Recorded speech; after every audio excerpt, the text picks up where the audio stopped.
Welcome to Rock and Roll High School, your choice for in-depth and personal conversations with the most legendary artists in the history of contemporary music. Come with us as we explore the albums and songs that have become the soundtrack of our lives. Here's your host, Pete Ganbarg. Hi everyone, and welcome to Rock and Roll High School.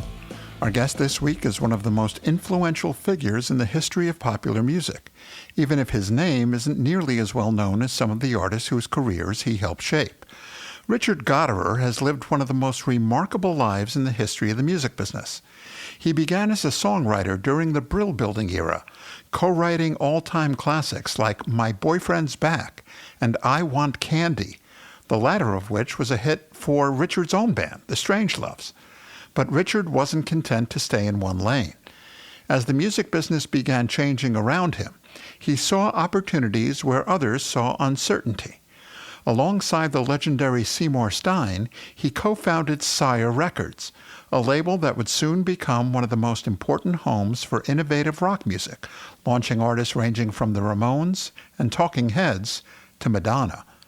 He would later go on to produce Blondie's first two albums, as well as the #1 smash Beauty and the Beat for the Go-Go's, before reinventing himself once again by co-founding alongside Scott Cohen the groundbreaking digital music company The Orchard, now the world's largest distributor of independent music. In part one of our conversation, Richard takes us back to where it all began, growing up in the Bronx, breaking into the songwriting world almost by accident, and creating some of the most defining records of the 1960s before taking the first steps towards building what would become Sire Records. It's the first few chapters of one extraordinary career, with several more still to come. Here's part one of my conversation with Richard Gottehrer.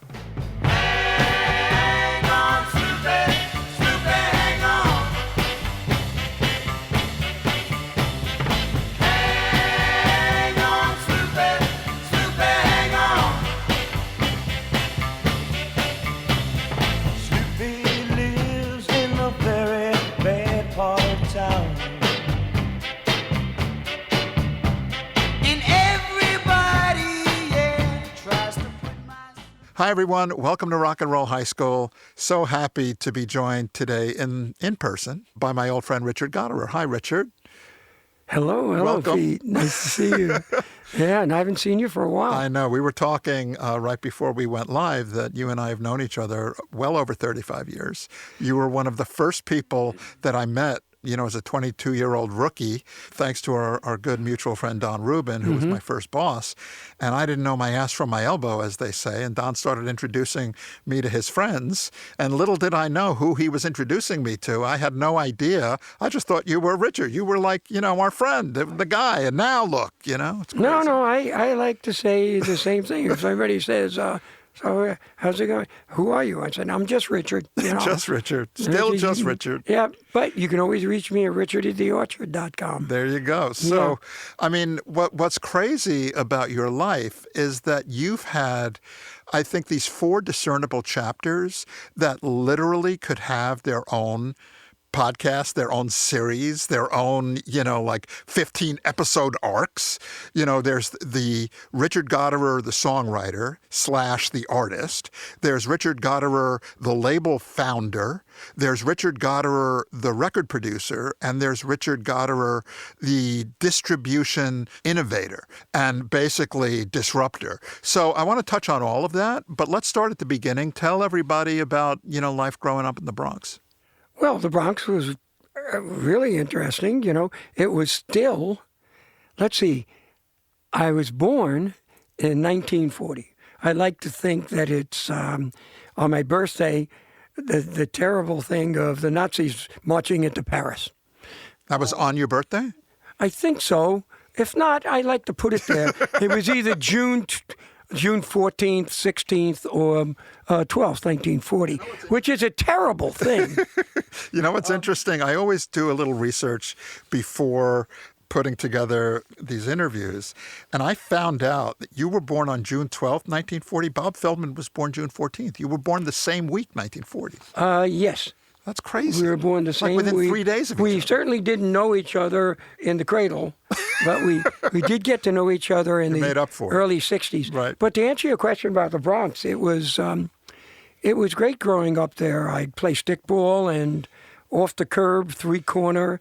You pound a softball Spalding. off of the curb, and you had bases.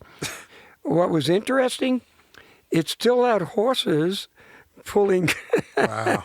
vegetable carts that you could buy fruit and vegetables off of, and a guy that would go through the alleyways with something on his back yelling, "I cash clothes, I cash," so you can give him your old clothes and get some money. Wow. But it was interesting growing up. I walked to public school, which was down the hill. Then I walked to junior high school, which was on 160-something street, and would walk to Taft, Wow. which was high school in the Bronx. That several people that I'm trying to think, the last person someone told me that I didn't realize came from there, a really great artist, but a number of people that became popular artists came from Taft. What neighborhood in the Bronx did you live? I grew up on Sheridan Avenue, named after that wonderful Civil War general, Sheridan. It shows you how short history is. Civil War ended in 1865. I'm born in 1940. By the 30s, only 70 years later, they're naming streets in the Bronx after Civil War generals. So Sheridan Avenue. My parents owned a bake shop called the Buttercup. And Were they bakers or they just owned the business? they were wholesale, where they would get the stuff and then sell it. But then they opened a bake, Got it. and they baked and they hired bakers. This is how I grew up. But when it comes to music, my mother felt that I should learn the piano. So they bought a piano and hired a Russian woman as a piano teacher. Classical piano. Yeah, classical piano. And I learned playing classical piano that it doesn't pay to make mistakes because got hit by the the ruler, instructor right? has a ruler. And every time I'd hit a wrong note, I'd get hit. And so I played pretty good until I discovered big band music and boogie woogie. How'd you discover it? I discovered it on the radio. Believe it or not, the man who broke all rock and roll records, smashed them, Martin Block. Right, the He make-believe would play ballroom. make-believe ballroom. Right. He would play big bands. Right. So I learned from listening to Benny Goodman, Glenn Miller, Right. bands that came before, and Louis Armstrong, who came up from New Orleans. Yeah. And then I learned to play boogie woogie piano. Right. Because first thing I played was the St. Louis Blues Boogie. Right. I learned that. And nobody's hitting you on the hand with a ruler with the St. Louis Boogie. And I'm playing Right. that. So my parents moved on from that and got me a teacher who taught jazz. Nice. So I learned all the passing chords. So I learned that. And then I started playing in bands, work at YMHAs, YMCAs. I played the piano. That was a swing band? Well, no, it was just me, a sax-playing friend from high school, Don, and we found a guitar player, Bill, which was unusual then, a drummer, and sometimes a trumpet player that played with it. But the piano, I had my back to the audience. Right. So I wanted a vibraphone. Like Lionel Hampton. Vibraphones, like Lionel Hampton. Right. Because it's the first time I really experienced. We grew up in a basic racial society. Right. Benny Goodman's band Was integrated. was integrated with Lionel and Teddy Wilson on the and piano. Charlie Christian. Yeah. Charlie Christian. Yeah, on the Charlie keyboard. Christian. So it was. I experienced that. So I got vibraphones, but my parents said, "We're not going to buy you vibraphones. Go get a job." So I got a job delivering dry cleaning. So my fingers were rotted out from delivering the dry cleaning. But they said, "You earn half the price." So I saved all the tips, and I paid half for the vibraphones. So you bought your own vibraphone? Yeah, I brought vibraphones, and that added more to my father's car that had to drive us to the shows because there was no Ubers in those days. Right, but what's really important about that is when you're playing vibraphones, you're no longer with your back to the audience. You Correct. can actually see out, and they can see you. Out, and I'd play the chords, and we'd play standards that we learned from something called a fake book. Right. Fake books were things that bands used as guidance for the chords Right. and the notes of traditional, well-known songs. So is that like people sheet music, or want is to it hear. something It different? was the equivalent of short-form sheet music. Right. Yeah. Got it. And What was the name of the group? well, there's pictures of them. We adapted the name from another very well-known quote that they called Benny Goodman. We were the Sultans of Swing. Wow. Way before Dire Straits. Yes, we were the Sultans of Swing before Dire Straits. Right. That's correct. And we would work, and we had like red velvet corduroy jackets and a sign that said Sultans of Swing. And Did you ever play gigs outside of the Bronx? no, basically Bronx. You never made it Catskills. We made it up to the Catskills Right. a bit. Right. And we played Catskill Mountain shows, bungalow colonies. Right. Yes. Grossingers, places like that? Well, we didn't play Grossingers. That was high end.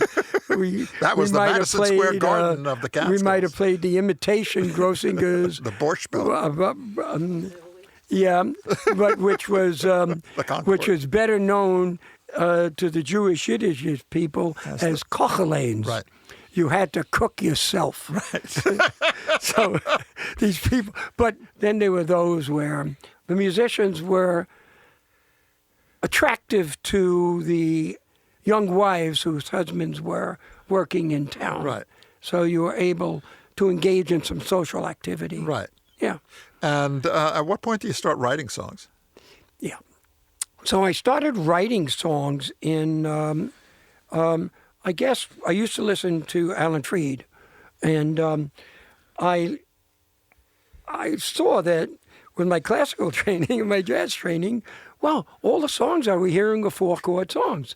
I could structure them constantly, and I got really into the blues. Bo Diddley, Howlin' Wolf, Muddy Waters, and I'll count Little Richard. I started writing songs for myself like that. And my favorite artist was not Elvis Presley, was Jerry Lee Lewis, because I was a piano player. When I was in high school, which I thought was very young, but in today's world, it's not young anymore. We start them off at 8 or 10 years old. But I must have been 15. So I wrote a song that was not like, but written from the perspective of Great Balls of Fire. I called it I'm on Fire. So I write the song. I used to play it in high school and in the auditorium, and I'd get cheers from the kids. And I'll go years later because it relates to this, and then we can come back. So years later, we have a hit record, and my boyfriend's back, and we get invited by the record company to a convention. And we go out to the convention outside of Chicago, and the head of the label, Charlie Fash, comes over. You kids write great songs. You got any songs for Jerry Lee Lewis, who wants to make his last rock record before going country? All of a sudden, this song I wrote at 15 years old, I said, wait, Charlie, I have a song. He says, great, Jerry, come over here. Oh, wow. Jerry Lee Lewis. And he comes, yeah, what's up? And he sits there as I play, help, Mr. Fireman, please. I'm a burning from my head to my knees. I'm a baby from a little, there, set my soul on fire. She got me burning up like a paper cup. Ooh, I'm on fire. When I start playing the piano, he goes, man, that's great. Jerry Lee Lewis said to me that was great. He records a song.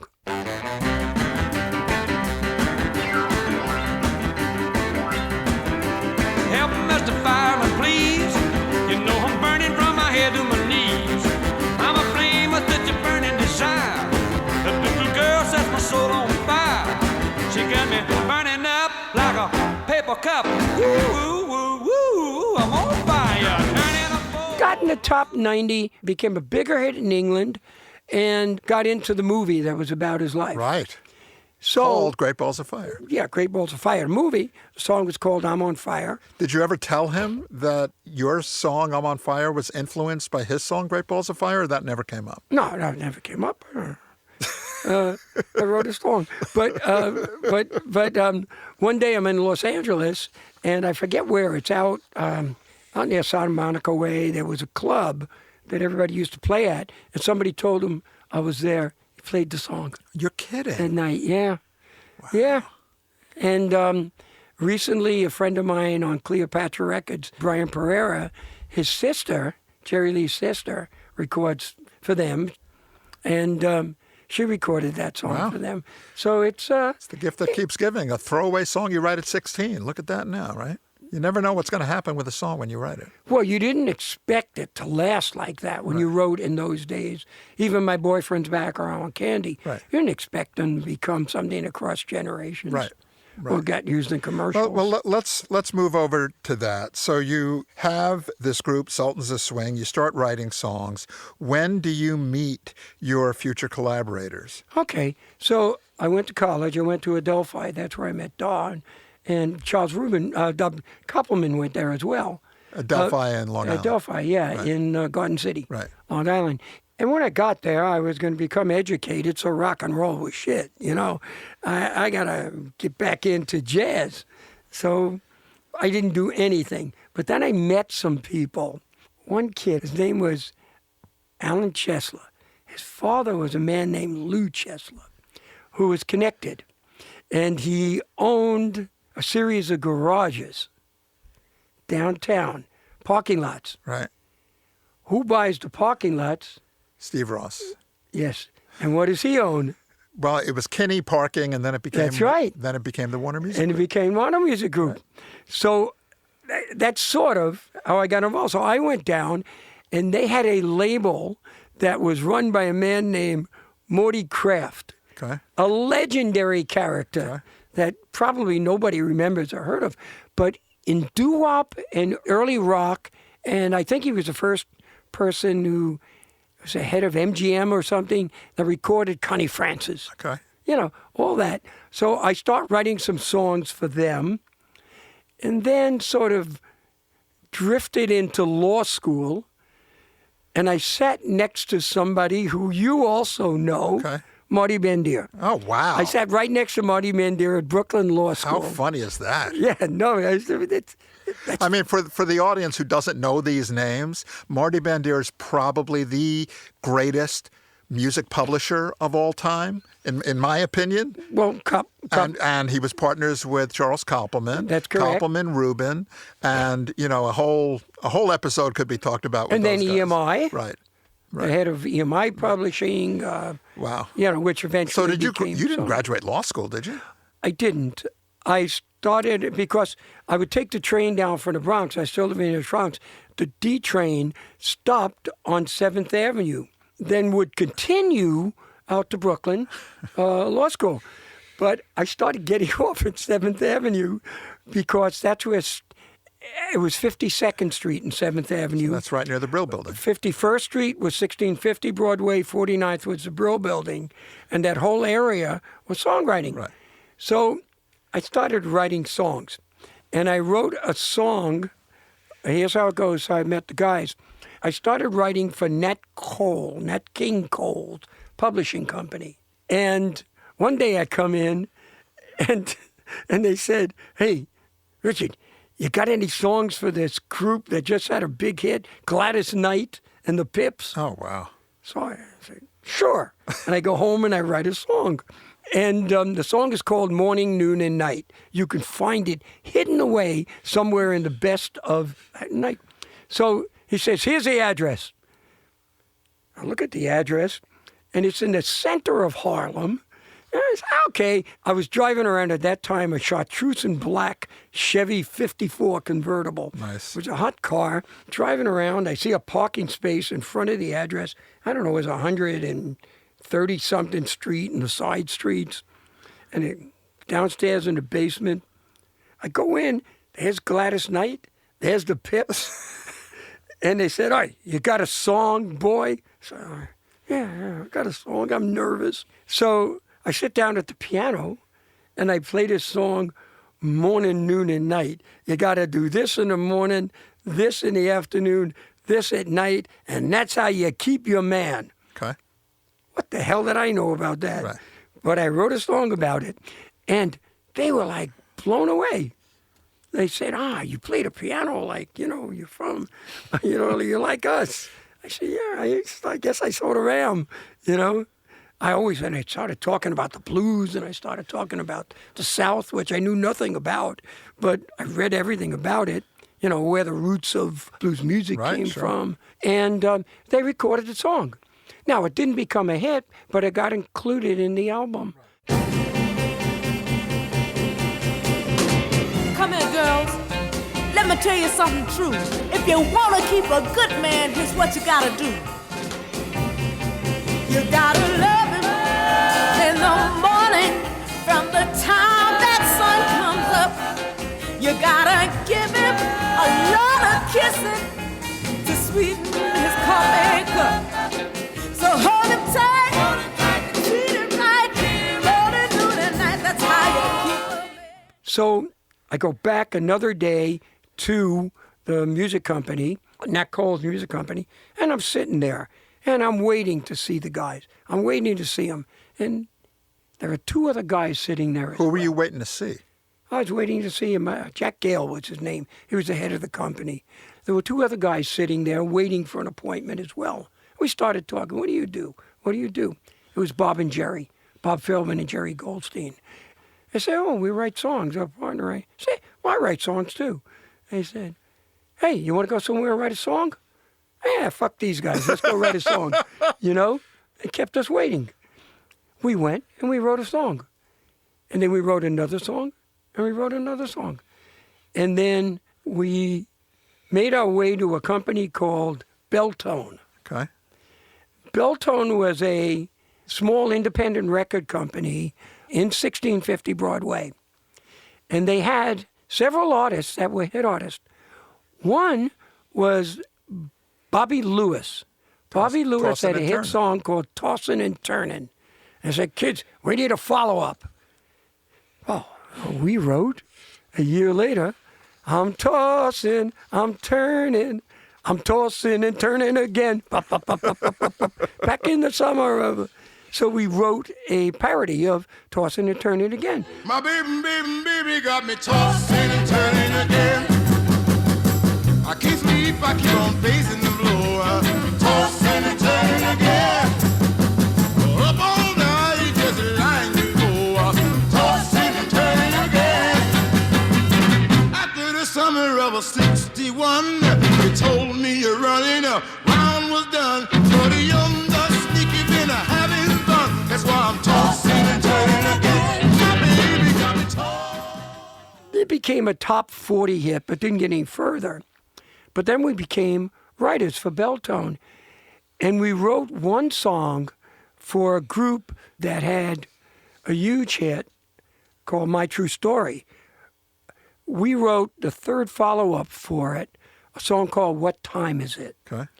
It became a doo-wop hit in Pittsburgh and then spread and became a memorable song. If I could do a little of it, it's, what time is it? It's 7 o'clock.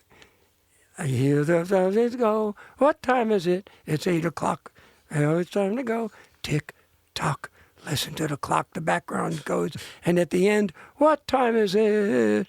It's 8 o'clock. Now I'm at her door. What time is it? It's time for love. Well, she opens the door. Right. So it's time for love. So he went from 5 o'clock on TikToks where things happening, and then she opens the door, so it's time for love. And that's the group called that Beat the Clock, right. The Jive Five. What time is it? It's 8 o'clock. Now I've got her door, and my heart is beating fast. The moment's here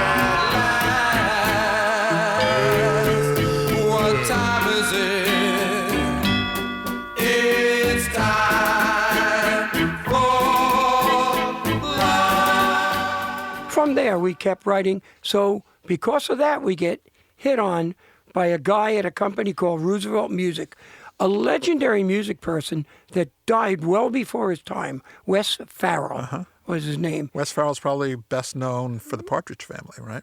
Partridge Family. He wrote with Burt Burns, Twist and Shout, and Hang On Sloopy. Right. He liked our songwriting, and he was old-fashioned song publisher. And they gave us a room with a piano, and we would just write songs. He would wheel people in. So you're signed to Wes and Roosevelt Music as staff writers. Staff writers. The three of you together. The three of us together. We get a room. They paid us something like $25 a week. And is this the same era that Don Kirshner has his setup? And Same era as Don Kirshner has his setup. He's bringing in Carole King, Jerry Goffin. And are Lieber and Stoller around at this point too? Well, Lieber and Stoller were the great songwriters of the period. They had trio music, right? I don't think they started trio yet. Right. But they will start trio.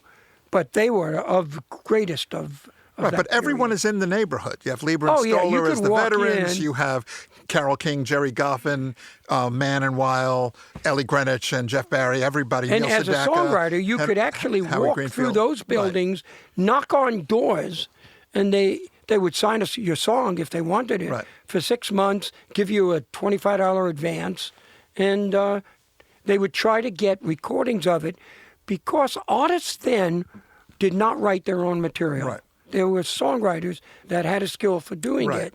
So with Wes Farrell, they would bring people in. Dion came in.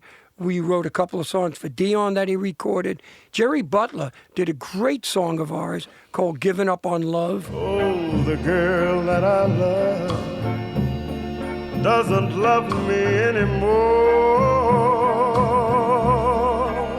So I've had it, forget it, don't want it, you've got it.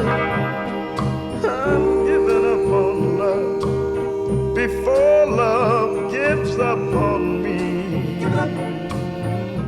He came in, and then Wes takes us to Philadelphia to write for Freddie Cannon. Okay.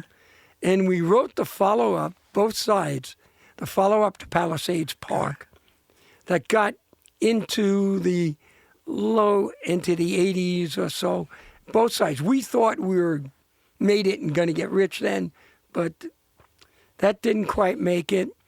And then, because of the ability to learn how to make demos, so we would write a song, and they would say, okay, go downstairs. There's a studio in the basement called Allegro. We've taken it for 30 minutes to an hour. Make a version of the song that we could use and send out to people. So you had literally an hour. We'd play some instruments, but they let us hire some demo sessions were inexpensive for musicians. And you would make the song mono, and that would be the demo. So the three of us learned to be producers by virtue of doing the demos of the songs. And we found sometimes they would ask us, could we get a copy of the tracks, to put on songs. So your demo tracks would become the records. Could become part Right. of the record. Right. They would have to add more. Right. So then a man who eventually became the manager of Neil Diamond, he comes to us and he meets us and says, I've just been hired to become the head of and this is interesting, of a new publishing company that's just been established for CBS. It's called April Blackwood Music. And it eventually became April Blackwood Sony, because Sony bought CBS later. I want you guys to come in. I'll give you a room. You become songwriters for us. So you left Wes Farrell at that point. We left Roosevelt. We went to April Blackwood. And we started writing songs and giving them the publishing. Right. He gave us a room in 1650, a nice room, big, with a piano, and actually paid us $75 each a week. Now, $75 it doesn't sound like much money. But if you're a kid in 1962, You're 20 years old, 22 years old. yeah, imagine with $75, Right. what you can buy for $75. You're probably still living at home, right? I'm still living at home. Right. Yeah, and you could buy a car for $800. Right. You know, a new car. So, think back. What? Well, if you start making $25 a week and now you're Now you're making making 75, $75. that's triple the money. Doing all right. Yeah, yeah. And And at what point do you guys write My Boyfriend's Back? okay, so during the tenure with April Blackwood, we connected with these three girls, 4 of them, the Angels, and we hired another famous studio, Associated. Okay. And at Associated, we recorded the Angels singing My Boyfriend's Back. But at that time, you were able to do 4 songs in a 3-hour session. Okay. And we were paying the musicians, so we wanted our money's worth. So we did 3 or 4 other songs. One was called, I think, Split Pea Soup. The other was called Love Me Now, which was the B-side of My Boyfriend's Back. Now the stars are bright, make this the night, love me now. Now the moon is high, say that you're my guy, love me now. And we recorded My Boyfriend's Back. Okay. So we bring it in. The head of April Blackwood Music says, that's a smash. We're going to give that to the Shirelles. I said, well, no, you can't do that. We'd love the Shirelles to sing it normally because it basically was based on the Shirelles. If you think, I met him on a Sunday, Right. day, run, day. My boyfriend's back and you're going to be in trouble. Hey, la, Right. hey, la. So it's based on song and answer, which essentially comes from the black church experience. Well, these are 3 Jewish guys from the Bronx and Brooklyn, and we learned the experience. Right. And where did we learn it? We learned it from listening to those songs. So we said, no, you can't have it. He fires us, takes away our $75 a week, kicks us out of the office. But right before, a man walking around, he was very well known, he was a promotion man, came in and said, you guys have any records? I'm looking for masters to buy. I say, sure. Listen to this. It was a man named Doug Moody. Okay. Doug Moody was a very famous, well-known music promotion man of the day. He was working for Mercury Records, Okay. Smash Records. Okay. He brings it out there, and 3 days later, Jerry gets a call from the head of Smash, Charlie Fash. I want that record. How much you want for it? And Jerry says, I don't know. You know, this record's great. We want 10%, 8%, and $8,000. Charlie says, that's ridiculous. We don't pay anybody that. The world today, record companies are making a fraction of what the artist makes compared, Right. because the world changes. And fair enough, you know, the world's different. But we eventually got our $8,000 and 8%.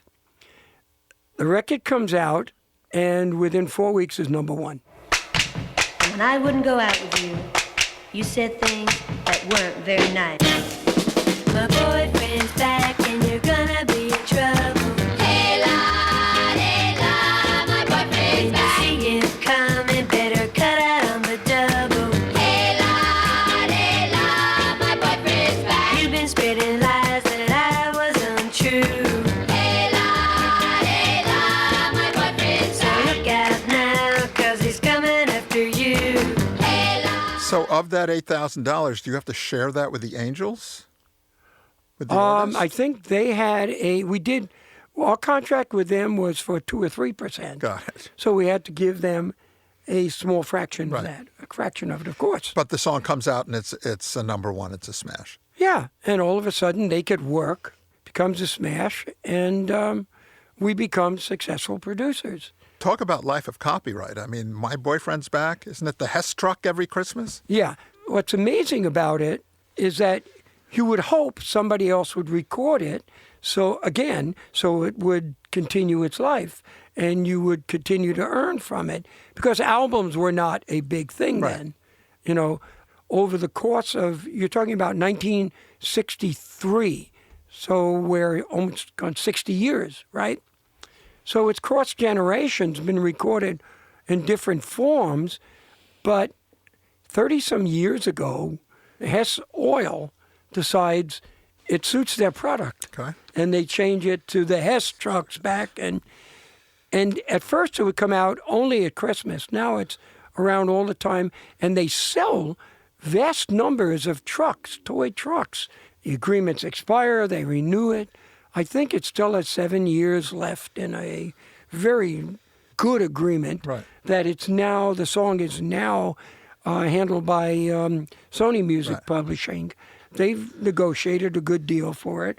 It continues to be the song. The lyrics continue to change, but it continues to be the root song of Hess trucks, which have become toy trucks that are collected. Unbelievable. Yeah. That's a song you wrote over 60 years ago. Without the expectation that it anything would was gonna survive. happen. Right. For this But it's the amount gift of that time. keeps giving, which is, you know, the joy of a copyright for a music publisher or a songwriter. You know, Yes. you also had that with I Want Candy. You had that with Hang On Sloopy. All these songs that you were involved with early on are evergreen copyrights now. Well, the other interesting copyright we'll get to is one day I get a cover, because we set up our own publishing company that was successful. After you guys left April Blackwood? After we left April Blackwood, and we tried to call it Go, Richie, Bobo, whatever. None of them cleared as far as corporate clearing. But what did clear was Grand Canyon Music. Nice. You would have thought somebody would have thought of that. They didn't. So Grand Canyon Music, which still exists to today, had the rest of the Strangeloves hits in it, and had a hit with, in the Jay Giles Band, a version of Nighttime. Yeah.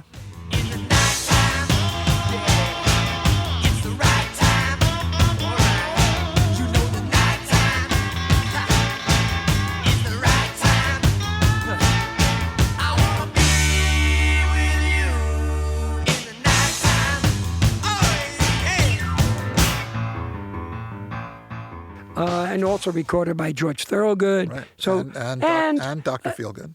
And Dr. Feelgood, which I produced. No, and I got love them- that when you produce your own songs. Well, on I other take, groups. and they say, you got any songs?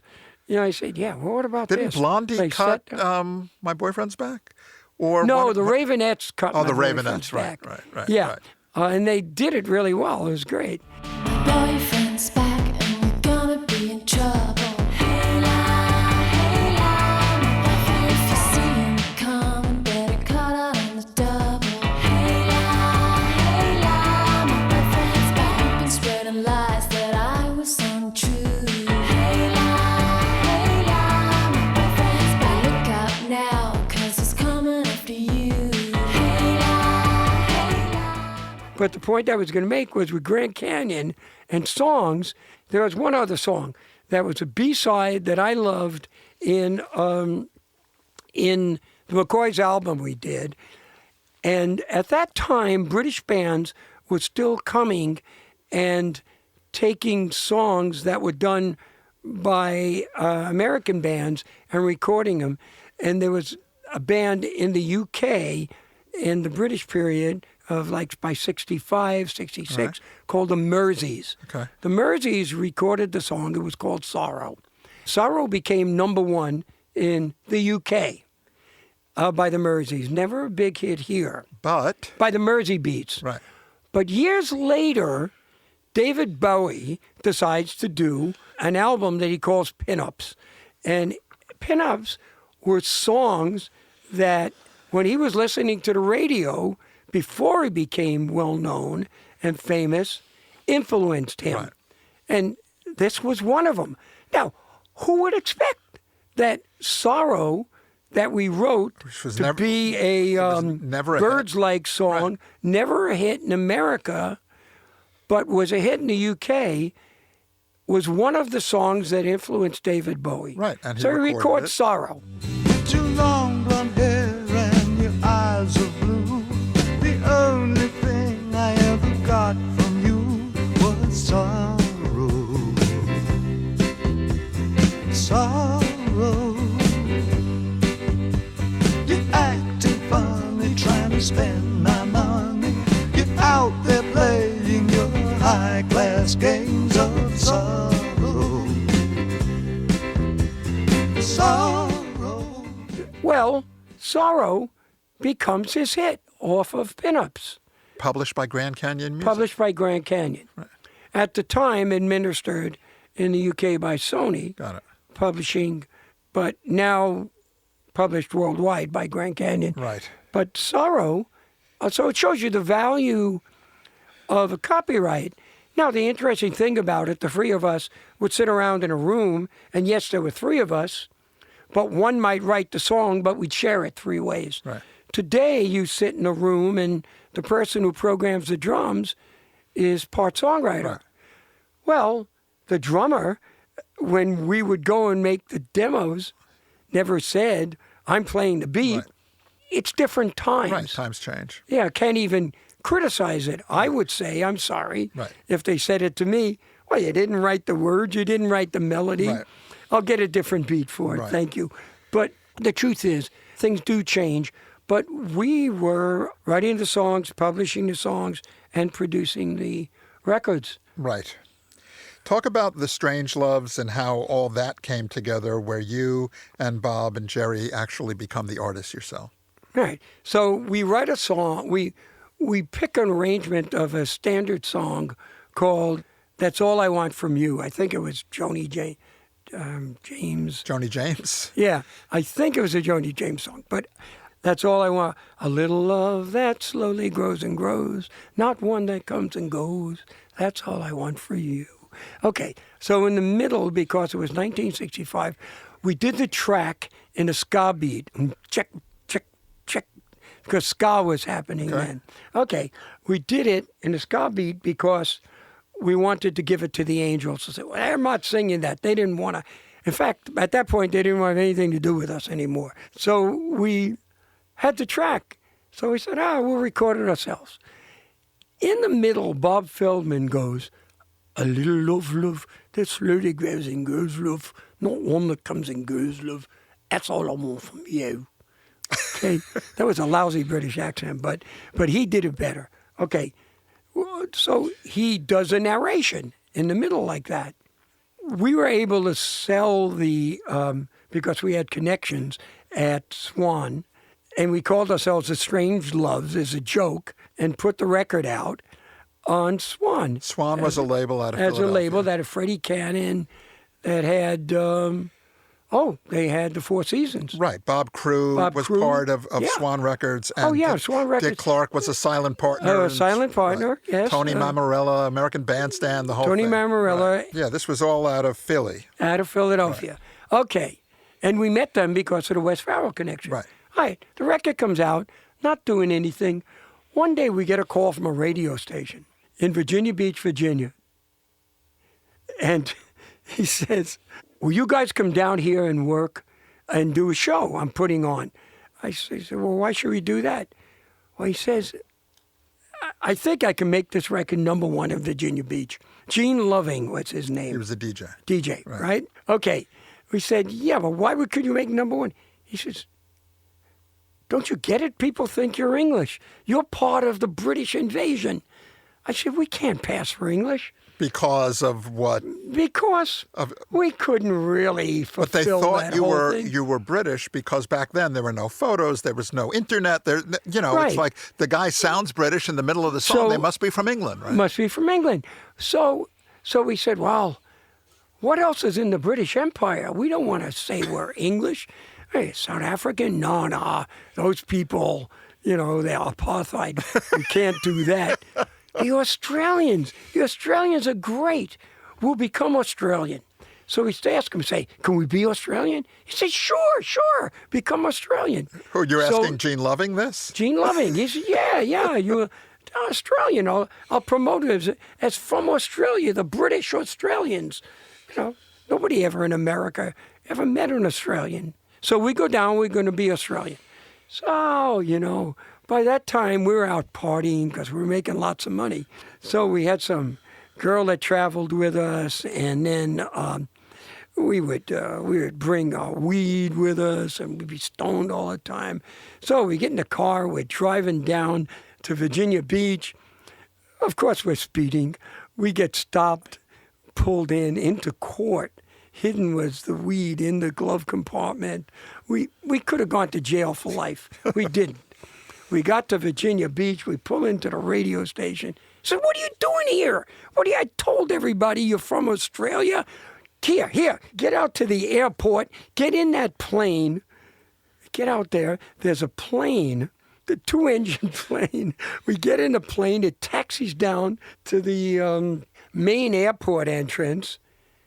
And there's a huge sign, Virginia Beach welcomes Australian Strangeloves. And there's kids with teddy bears throwing them at us and jelly beans. And we get out. Did you speak to them with Australian accents? Hello, mate. How old are you? 13. Hello, mate. 13. Yeah, that was it. Where did the name Strangeloves come from? Did it come from the movie or Terry Southern? Oh, God, I could go on with these stories you won't even believe. It came from the movie, yes. It came from Dr. Strangeloves. Right. It came from the movie. Anyway, we played a show. I mean, the relationship, these stories are really complicated, but it came from the movie. It becomes a hit. We did go on stage, stoned. The girl we brought with us, she was really beautiful English girl. Her job was, she would stand by the side of the stage as we came out stoned, and she would break amyl nitrates that we would inhale so we'd be explosive on stage. And we'd bang the drums, boom, boom, boom, like that. And the audience would go crazy. Love, that slowly grows and grows, love. Not one that comes and goes, love. That's all I want from you. Love, with hopes up to the sky, love. A kiss and no goodbye, love. That's all I want from you. Don't let me down. Don't let me down. After that, we came back and we did sort of a version, Bo Diddley-ish version of it, which didn't go over that well with Jerry Wexler. Right. But he sent us to a guy he just started a label with, Bert Burns. Right. Who said, let's write a song around that feel you have going. Terry Southern Had a book. a book called Candy, which was salacious for the time. For the times, it was salacious. It was banned, actually. Right. It was like softcore. Right. It So, wasn't so really- your title, I Want Candy, was a wink to Terry Southern's banned Terry book. Southern. Right. Okay, it comes out. It became the first hit record on Bang. On Bang. Right. So Terry Southern actually not only influenced the title and the song I Want Candy, but also by co-writing the screenplay of Dr. Strangelove, that's where you got your name of your band, too. Yeah. Crazy. So the Strangeloves go on tour. The Right. Strangeloves go on tour, and on tour, Are you still pretending to be Australian? you're damn right. Who's going to pay us a full $1,500 a night? You know, American bands are getting underpaid. Us Milli Vanillis are cleaning up. So we go out on the road and we go on a Dick Clark tour. Right. So at that time, Dick Clark is packaging all the big pop artists of the day, and you're all touring together, and you are on tour with the Dave Clark Five. Yeah, and other artists, right? And we come off stage, and the guys from the Dave Clark Five, I guess it was Dave, says, they were carrying a tape machine with them. We taped that version you did of Hang On Sloopy. That's going to be our next single. Wow. So I say, oh, no, it can't be, because we already recorded the track for the Strangeloves album. Right. Hang On Sloopy is a song that the three of you wrote again? No, we didn't write it. Bert Burns and Wes Farrell wrote it. Got it. We rewrote it, but in those days, when you rewrote something, it's not like today. You don't take over part of the writing. Got it. You know, the person who wrote it was the songwriter. Right. Yes, we dramatically changed it, and we probably should have, but we didn't. Got it. Right. So you guys have the backing track of Hang On Sloopy. You're playing it live on this Dick Clark Caravan of Stars. In Tulsa. In Tulsa, Oklahoma. And we drive from Tulsa to Columbus. Yeah, it was either Dayton or Columbus. Right. It's Ohio. And one thing we haven't talked about is the Strangeloves would grab a local band to be your backing band in each city, right? Well, so yeah, when I mean, you get to Ohio, I played the piano, but right. we didn't have electronic keyboards Right. in those days. I would come out, okay, so the Strangeloves would begin their show in true African fashion. I had 2 spears. I would come running out on stage. Couldn't do that and go, today, Richard. Boom. And by that time, we were dressed in full zebra skin vests, leather pants, and black turtlenecks, right? And and I buried the spears. And What do spears have to do with Australia? the drums. You'll find out, because the drums are Maasai war drums. Got it. We told people. I would pick up the sticks and go boom, boom, boom, boom, boom. And then we'd come out, and the rest of the other 2 would come out, and the backup band would play chank, chank, chank, chank, chank, and we would sing, I know a girl, she's soft and sweet, and I want candy. I know a girl who's soft and sweet. She's so fine you can't be beat. Got everything that I desire. Sets the summer sun on fire. I want candy. I want candy. That would basically be the show. So we would do that. Oh, it had nothing to do with Australia, except we told people that we were Australian. We were, our family was sheep herders. We raised the Gottehrer brand of sheep in Australia from a town that didn't exist. And nobody could fact check you those days. You know, when it was written on the back of the album cover, Right, everybody that came believed from it. that reliable source, Cashbox, Everybody there'd be believed no it. way anybody would. There was no way to really check, and it didn't really matter. All right, so let's talk about the band that backs you up in Ohio when you Yeah, get there. so we needed a backup band, and the band was, we told them, okay, here's the songs we do. We do a Chuck Berry song. We do I Want Candy. We do Time Is On My Side, the Rolling Stones. Bert Burns. And we do one other song, okay? And that was, that was our show. And the band learned the songs, obviously, and they played it. And I hear people screaming in the background while I'm up there singing, "We want Rick." I think, oh, They know your they're name. giving me Rick. Yeah, they know my name. How'd they know? My name's really Niles. Strangelove. Miles, Niles, and Giles. But they call him We Want Rick. They really wanted the kid behind me who was a guitar player. The local kid. Yeah, Rick Zeringa. Right. And his brother Randy Zeringa played the drums, and there were two other guys from locally. And they played great, and we got off stage and said, "Kids, we're not really from Australia. We're the famous producers, blah, blah, blah. Would you like to make a record? Come to New York and make a record with us."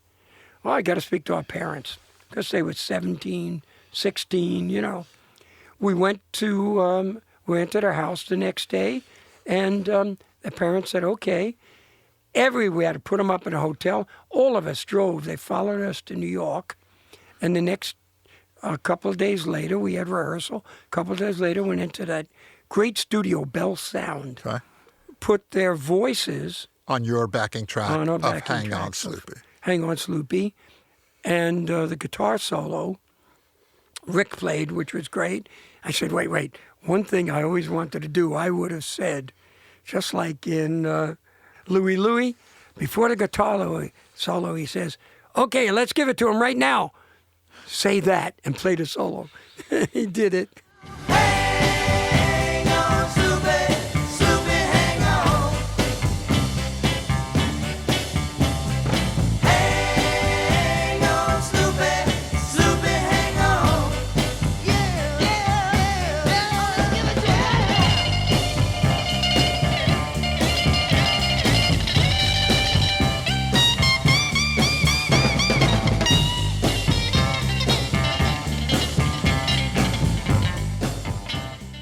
And were they called the McCoys at that point, or did you No, name them they the were McCoys? they were called Rick and the Raiders.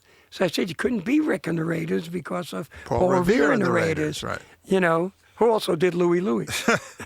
I said, what else? Did you ever go by any other name? What about the McCoys? I said, sure, you're the McCoys. Wow. That was it. And so, if you are following along, wondering where this story is going, Rick Zeringer changes his name to Rick Derringer. Derringer. Right. And he goes on and becomes successful in his own right. And, of course, writes the classic rock and roll hoochie coo. Right. But Hang On Sloopy becomes a hit. But first, you have to convince Bert Burns to put it out. So you have to find him. He's somewhere back in the Catskills. Okay. No, we didn't have to convince him because we just didn't know how to show him because we went down. We got the master, and it was amazing. We thought, oh, my God, this is number one. This can't miss. So we go to Bank. He's away on holiday. So where the hell is he? He's in Grossinger's. Well, we know where that is, in the Catskills. We drive up to Grossinger's, and we want to play it for him, but there's no way to play it. So we find from, I don't know, call him a concierge. It wasn't really that in the mountains. It was called some guy who knew something. He found your Got us record player. A turntable, Right. a portable turntable. We went into the dining room of Grossinger's, and he said, what are you doing here? I'm on vacation. I said, you got to come right now. Take a break. I know you're waiting for your hot water and prunes, but it'll be here when you get back. Just come on into the room. When we played him, we went to some room somewhere, and on the portable turn-off, played the acetate of Hang On Sloopy. And he said, yep, that's great. It's got to come right out. So that goes out on Bang. That goes out on Bang. Before that, we edited out the second verse. Okay. Shortened it. Of course, we learned that from my boyfriend's back because we listen to everybody when they make a suggestion. The guy mastering my boyfriend's back for us, or putting it together, said, seems a little long with that instrumental. You really need it? Don't need it. Right. Out, you know? So you shorten. Well, remember, Hang On everything on the radio, if you had anything over 2:30, nobody would play it. Right. So usually you tried to get it just a little over 2 minutes. Right. And it was a skill Right. to get lyrics that might be memorable together with a chorus and something, you know. Right, and a guitar solo from And Rick a solo. Derringer or whoever, all within 2.5 minutes. Within 2.5 minutes. So Bang rushes out. So Bang rushes it out, but at the same time, also out was a version of the song as it was originally called, My Girl Sloopy. And it was out by a Canadian group. You might have the Little Caesar and the Consuls. Little Caesar and the Consuls.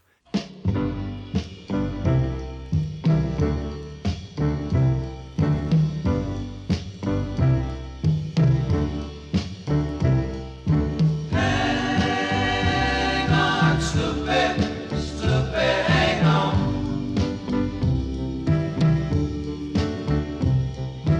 Hang on, Sloopy, Sloopy, hang on. So that's moving up the charts. So And here's where it gets to the next phase of the Right, story. this is an important part of the story. Yeah. They had a promotion person who was doing promotion, and he said, well, I know someone who might be able to help because he knows how to work these things. And he's a promotion guy that's done a lot of work for us. So, His name's Seymour Stein. got it. So Seymour is now doing independent promotion, and that's how you and Seymour meet for the first time. Yeah, he was working for George Goldner, who was the the head legend. of a legendary, who I did a lot of stories about him. He's the best. Who was Redbird Records. running the label for Lieber and Stoller. Right, Redbird Records with Chapel of Love and the Dixie Cups. Yeah, correct. He's, of all the characters in the history of the music business, he's my favorite because he probably had the best ears of any George A&R Goldner man. had great ears. But whatever hit he had, whether it was Why Do Fools Fall in Love or Chapel of Love or whatever it was, he would take the money, lose it at the track, sell the label at pennies on the dollar to Morris Levy and start again. Yeah, there's many stories about that because he would go to the track with Morris, Right. apparently. He'd say, Morris, I got a winner on this next race. And Morris would loan him the money. And then after the horse lost, Morris would say, you know that song we did together? Now that I you own have the it." publishing, Right. we make a deal. Right. Now, that's why you would see the songwriting credit of Why Do Fools Fall in Love written by Morris Levy. He would put his name on it. Yeah. Well, he made the investment. Right. But George Goldner had great ears, and Seymour worked for him. Right. And there's this cover war now going on between the McCoy's version of Sloopy, the Little Caesar version of Sloopy, and eventually the McCoy's version, thanks to the independent promo men like Seymour Stein, becomes the hit version. But that Yes. starts this lifelong best friendship between you and Seymour Stein, which is professional and personal. You guys were best friends until the day Seymour died. Yeah, I was best man at his wedding. There's a ridiculous-looking picture that I've seen use. it. Your top hats and tails. Top hats, yeah. Yep. And you spoke so beautifully at his funeral, too. Yeah, it's sort of strange because my relationship with Seymour was like, how should you put it? Like you might have with a member of your family that's love and sometimes not love. Right. And that's why professionally you guys didn't work together forever, but you stayed friends forever. We stayed friends forever. You can't lose those things. But our friendship grew in stages, and eventually one day we said, well, let's go and start a company. Bob and Jerry wanted to move to Los Angeles. And of course, Jerry Goldstein went on and did really, really well with War, and he Right. still does. Right. Does represent them. Right. And Jerry's still around. Oh, yeah. Bob passed away a couple of years Bob ago. passed away a few years ago. And luckily, Jerry was in New York. I had just gotten back from Japan. I was going to go down and see Bob. His daughter said he was coming to the end, and Jerry was here. So we flew down together, and both of us were there with Bob and held his hand. Before he passed. Yeah, Wow. which was remarkable. I heard that there was a Strangeloves reunion There was, and you can see it online if you... not that long ago, right? Yes, what's their names? At a Yola Tango show? Yellow Tango does the 8 nights of Hanukkah Right. at the Bowery Ballroom. And they brought out the Strangeloves. Well, they brought out major artists, and he's asked me for years, and I kept saying no, And then finally I said, okay, if I can get the other two guys, and we did. We came out, and 50 years later performed. Did you speak in Australian accents that night? Yes, because I could say 13 and Hello, right mate. you are, mate. Hello, mate. Back to Seymour. You Yeah. guys decide to start a company together. Yeah, and we put together the company under the name Sire, which seems regal, but really was his combination, the first letter of Seymour, second letter of Richard, first letter of Richard, second letter of Seymour, S-I-R-E, Sire.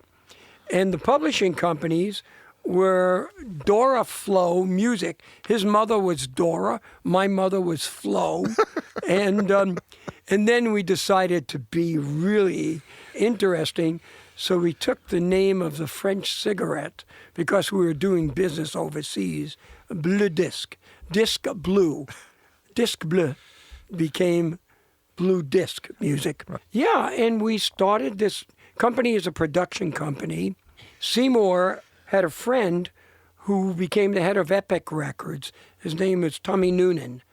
Tommy Noonan worked from Billboard. Billboard. Seymour was Tommy Noonan's protege. Right. And Seymour, and the knowledge of how to represent the charts was what enabled, some say, was what enabled McCoy's version of Hang On Sloopy to become the hit. To surpass Tom Noonan, the Canadian version. Tom Noonan is actually responsible, and with a very young Seymour Stein as his intern, for coming up with the Hot 100, the Billboard, yes. the chart. And all of that came from Seymour's knowledge of these things. It came very strongly from Sid Nathan, King the Records. head of King Records. Right. That's another story. You can go on forever. Every one of these stories is a rabbit hole that could start another hour. It starts another. It's crazy. So where were we? So we started We're talking about Dora Flo and Disc Blue. Yeah, blue disc. Blue disc, yes. Because we were pretentious idiots that went to Europe when nobody else was going to Europe. Right. So we're now, we're in our middle 20s. He's a bit younger than me, maybe 3 years younger, 4 years younger. But this is late 60s at this point? This is probably 67, 68. Right. Yeah. We start producing things for Epic. There are some records on Epic that are quite good. There's a Matty Moultrie record called a remake of That's How Strong My Love Is. Okay. That's great. There's a couple of other things we did for that. And then we got involved with a man named Danny Gittleman. He was the largest one-stop record distributor in the East out of Rhode Island. So if you want to know about how the music business was then, there were distributors in every single major city, and then one-stop distributors that serviced independent record stores and could sell outside of the exclusive markets. So the business essentially was so different. You had to break a piece of music on the radio in one city to spread it to the next. Now it's fully national, and if you're addictive to TikTok and Spotify, it's global. Right. So we have a completely different world we live in. But Danny Gittleman had a contact with London Records. Got it. And Sire became a label in partnership with him. So from a production company, we became a, quote, label because Danny's wife loved someone she would see on television all the time. The woman was named Phyllis Newman. That's Adolph Green's wife, right? Adolph Green's wife. So, Richard, you have to go in right away. The first album has to be by Phyllis Newman. So I go in and I make, she was a Broadway type of person, and I make an album by Phyllis Newman. The album comes out, of course it doesn't do anything, but it got us into the record business. And we're with London, and we need to make records, but how do you model a record company? Oh no, we could be like Elektra, because we can make cheap folk records. And we started, and in a respected way, inexpensive. I don't mean cheap. I mean, you can make inexpensive records that are acoustic. This is the era where FM radio is starting. It's starting. And people are starting to buy long-playing albums versus 45 singles, right? Correct. So we could make FM recordings that might service FM. And we do 3 or 4 folk artists. One very famous one, Gene Ritchie, another one well-known, Rosalie Sorrells, and David Santos. I'm trying to think of... So these are the very early Sire Records releases, that albums. We produced. I got into producing folk records. Got it. Because there was a potential market for it, and it was inexpensive to do. Then we get the idea of, okay, there's all these albums, but I know they're making records overseas and they're not coming out here. So why don't we take a trip to Europe? We have a friend who's in France. Her name was Barbara Baker. Okay. Barbara Baker was famous because she was the wife of Mickey Baker. Ooh, Mickey and Sylvia. Guitar Baker. Right. Mickey and Sylvia. Right. They moved out of the United States because Mickey, of course, was a black guitar player. Barbara was a white woman. They had a baby. They did not want the baby raised in a racist society. Right. They moved to Paris, where in Europe, not only was it accepted, he was monumentally respected, not just as Mickey and Sylvia, but as the musician that he was. Right. You know, so we went to see Barbara Seymour knew, and that led us to trips to England Right. to look for content. And when we went, and this sounds silly, but it's not, it may be silly. When FJG used to have releases that they wanted to see how they'd sound on the radio, we would send them to a station in Buffalo, KBW, which had 50,000 watts. And if in certain areas in New York City, you could hear KBW. And as an inducement for them to play the record, I would send them a cheesecake from Turf, which was in the Brill Building. Right. Jack Dempsey's. Jack Dempsey's, right, right. Yeah, the prize fighter that nobody knows either anymore, who's a champion of the world, Jack Dempsey. Right. The restaurant was the was basement called of the Jack Brill, Dempsey's Brill Building. Turf. Right. Yeah. So I'd send it to them, and they would play the record. Okay. So I said, hey, Seymour, this did really well. We're going over there. These people, I'm sure they'd like cheesecakes. So we would actually bring, at first we started with 6, and then it got up to a dozen. We'd bring cheesecakes. And Was that called cakeola, by the way? cakeola. Bribery, first of all, there was nothing wrong with bribery. We lived in a world where bribery was accepted. Well, it's just cheesecake. Especially at radio stations. Gotta or, you know, it wasn't drugs, although you could addict somebody to this cheesecake. 100%. Yeah. So we would bring cakeola. We'd bring our cheesecake. But we started meeting the people in the export divisions at EMI, British Decca, Pi, the major companies. And we realized, even though we were coming over from London Records, that was the American version of British Decca. Right. So we'd go to the export divisions, and we found out there was great music that was not being released by the American divisions, including, of course, we didn't get them, the Beatles. Right.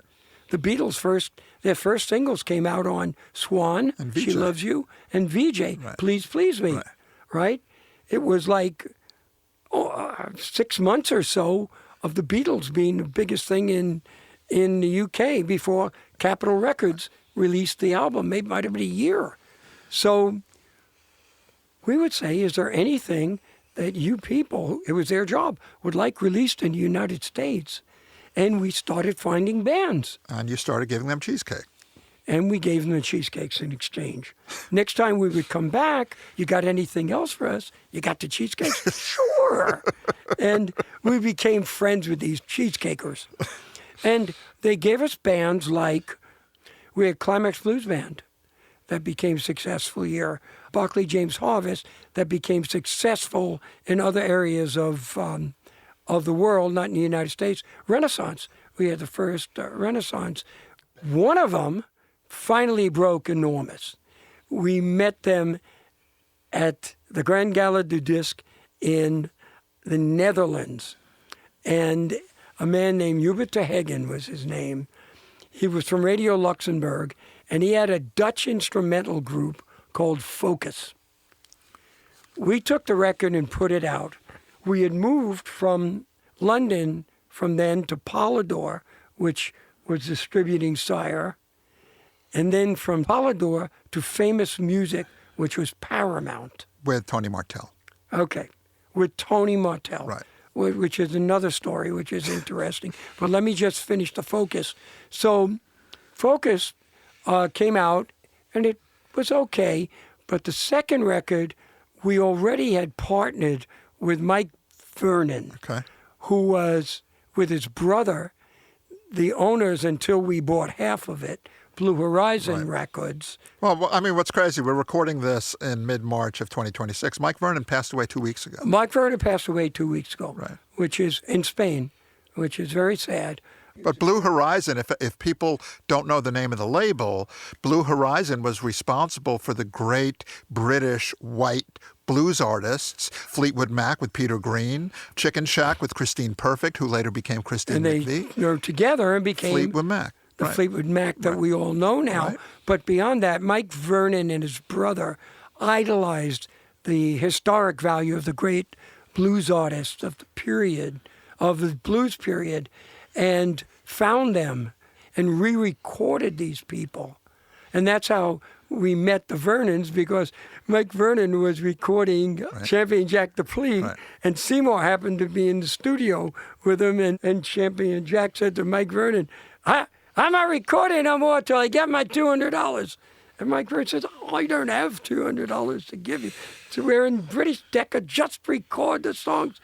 And Seymour said, Mike, I'll take, what should I do? Seymour called me. I said, give him the $200. So he gave him the $200. And that's how we got involved with Blue Horizon. Eventually, we bought half of it, but that's how we got involved. But going back to Focus, so Mike Vernon was our partner. So we said, Mike, will you produce this instrumental group, Focus? We're going to put it out on Sire. He did it, and there was a song, Hocus Pocus. And those of you out there that don't know it, you might know the guitar goes da da da da da da da da da da da da da da, and a big drum, and then the hook. Yodi yodi yodi yodi yodi yodi yo, yodi yodi yodi yodi yodi yodi yo. The guy yodels. This Dutch guy yodels. Thijs van Leer. Yeah, and then Jaak Ackerman comes in with the greatest guitar solo, power guitar you ever heard. And that's it. The record goes #1 in most places of the world. And that's really where Sire becomes sort of famous.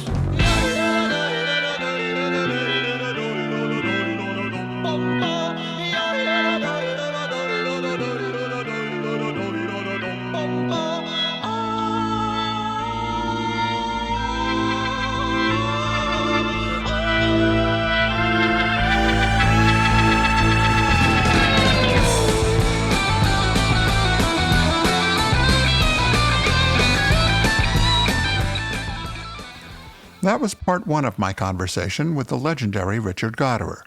Today we followed Richard from his early days in the Bronx, through the Brill Building era, to his success as a songwriter, artist, and businessman, culminating with the early days of Sire Records and one of its first breakthrough hits, Hocus Pocus, by the Dutch band Focus. But as remarkable as those accomplishments are, Richard was just getting started. In part two, Richard leaves Sire Records and reinvents himself yet again, this time as one of the defining producers of the New Wave era, helping shape the sound of Blondie, Richard Hell and the Voidoids, and the Go-Go's, before later co-founding The Orchard, a company that forever changed the way independent music reaches audiences around the world. Much more to come in part two of our conversation with Richard Gottehrer. That's next time on Rock and Roll High School. Rock and Roll High School is a presentation of Pure Tone Music, produced by Pete Ganbarg with assistance from Steve Leeds, Joe Pomerico, Dana Stenson, Aaron Manuza, Christina Katsamanides, and Rich Mahan. Please visit our website at rockschoolpodcast.com for past episodes and information on what's coming next. All rights reserved.